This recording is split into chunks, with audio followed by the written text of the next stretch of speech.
Alright, so I told you guys I was going to take you to Badass Coffee, and sure enough they're open today. So let's check it out.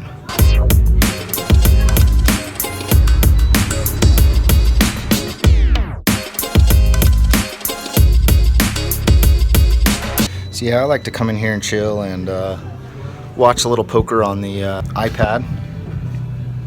It's a nice little chill place, not too many people.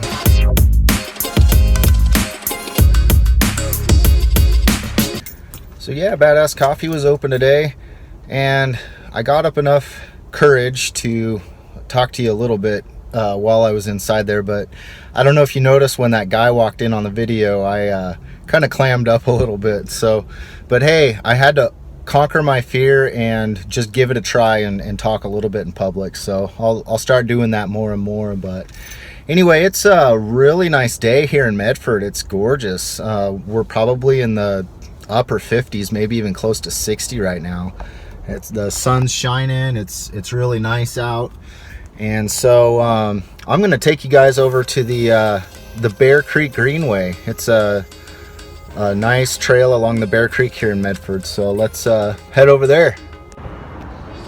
So we are walking along the Bear Creek Greenway here in Medford. It is probably 60 degrees out and just a really nice day. And considering the next 8 days are gonna be all rain.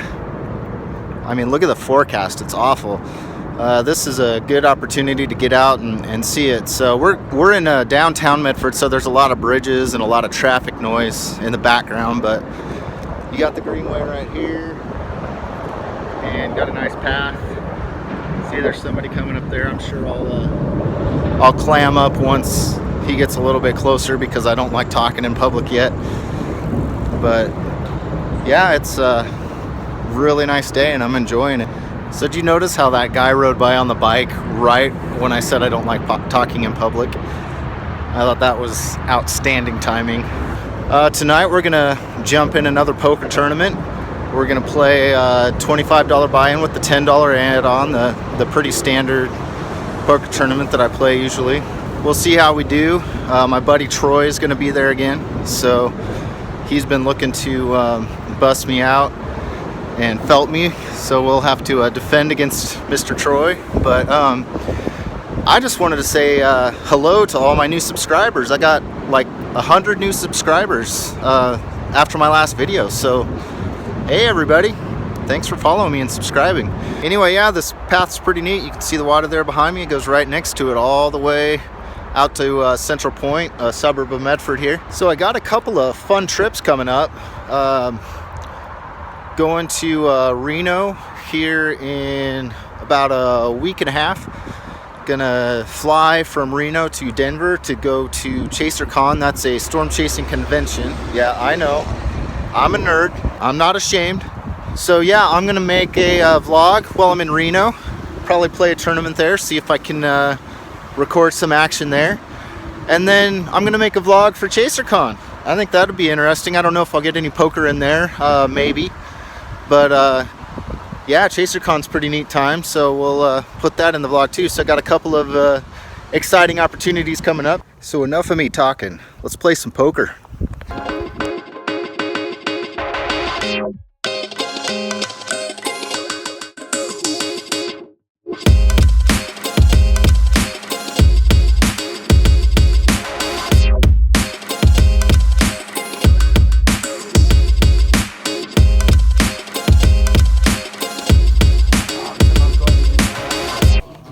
So as I mentioned earlier, we're playing the standard tournament with a $25 buy-in and a $10 add-on.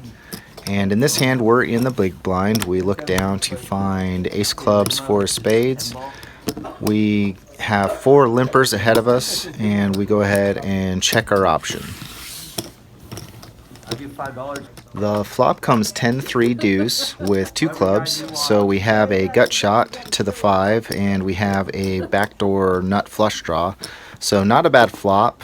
We're in early position and the small blind checks, and since we have a few people behind us, I go ahead and check and it ends up checking around.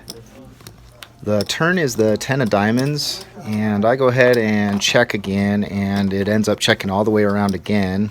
And then the river is the 3 of hearts. So we have a paired board with 10s and 3s. And I go ahead and check again, and it ends up checking all the way around again. And we turn over our cards, and we both have an ace, so we split that pot. In hindsight, here I probably could have bet the flop. Mainly because I had both the gut shot and the nut flush draw. And given that nobody bet until the very end with the river with the guy chopping, I think we could have taken that pot down. So that was kind of a learning spot for me. At worst, I could have just inflated the pot a little bit in case I did hit the straight or the flush draw. So I'm always trying to learn something new at every game that I play.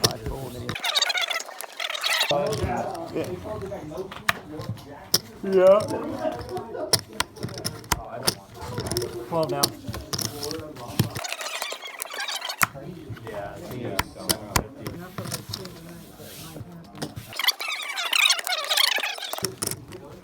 So in this hand, we are in the big blind position. The blinds are at 400, 800.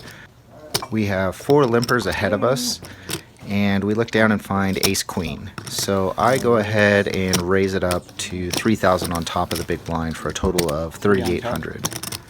And we get 1 caller and go to the flop. The flop comes out king, queen, 10, rainbow. Since we hit a pair on this, I go ahead and make a continuation bet of 6,000 into a pot of 10,000, and the 1 caller immediately folds, so we take that pot down.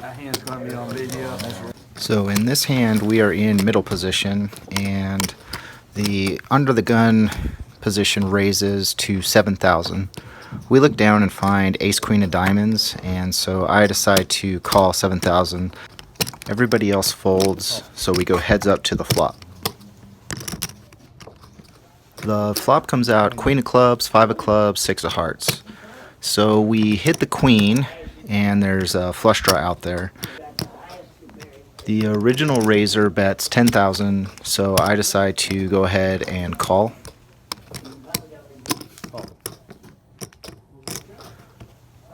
The turn card is the king of spades, which is a bit of a scare card for me.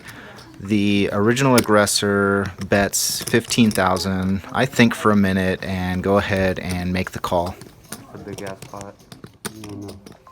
No, not that one. That one over there. The river card is the 9 of clubs, which was probably the last card I wanted to see. It completes a straight, and it also completes the flush draw that's out there. The original aggressor shoves all in, and considering the pot size at this point and how committed I am, I just go ahead and make the call. We both turn over our hands, and unfortunately the original aggressor has rivered a straight. So we lose this hand, and we're forced to rebuy in this tournament. This tournament has a one-time $25 rebuy, so I go ahead and rebuy into the tournament. But you're doing a poker vlog? Whichever it is, he's a wild card. In this hand, we are in the big blind, and the blinds are at 800, 1,600. The under the gun position limps in, and then under the gun plus 2 decides to raise it up to 45. It folds around to me. I look down at king 10 and decide to go ahead and make the call. The under the gun player decides to go ahead and call, so we go 3 ways to the flop. The flop comes out 7 of hearts, 10 of diamonds, 6 of diamonds. So we hit top pair, and there's a diamond flush draw out there. The under the gun player checks, and the original raiser bets 16,000, so a little over a pot size bet. I think for a second, and I go ahead and re-raise here just to protect my 10. And so I bump it up to 35,000.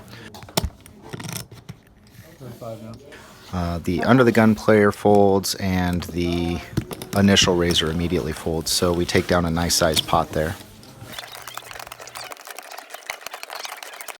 So you guys remember Troy from my last video. Well, he came down to play the tournament hoping to felt me and catch it on camera. And unfortunately for Troy, he had a few runs of bad luck towards the end of the tournament. He was getting kind of short stacked, so he pushed all in with pocket 4s, and he got called by a shorter stack that had pocket 8s. The flop comes out with 2 4s, so he has trips, but unfortunately on the river, the guy with pocket 8s hits another 8 for a full house. So Troy loses about half his stack, and then right after that, he runs into me with pocket 9s, and he has 2 overs, and I call his all in.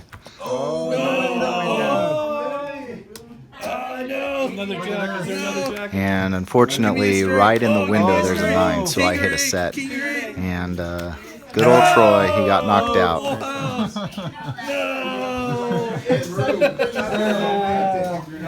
I'm going to beat you one of these times, okay? Maybe next time, Troy.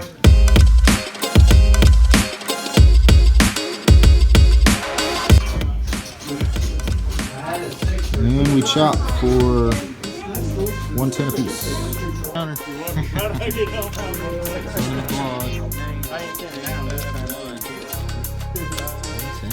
Right on. Thanks, sir.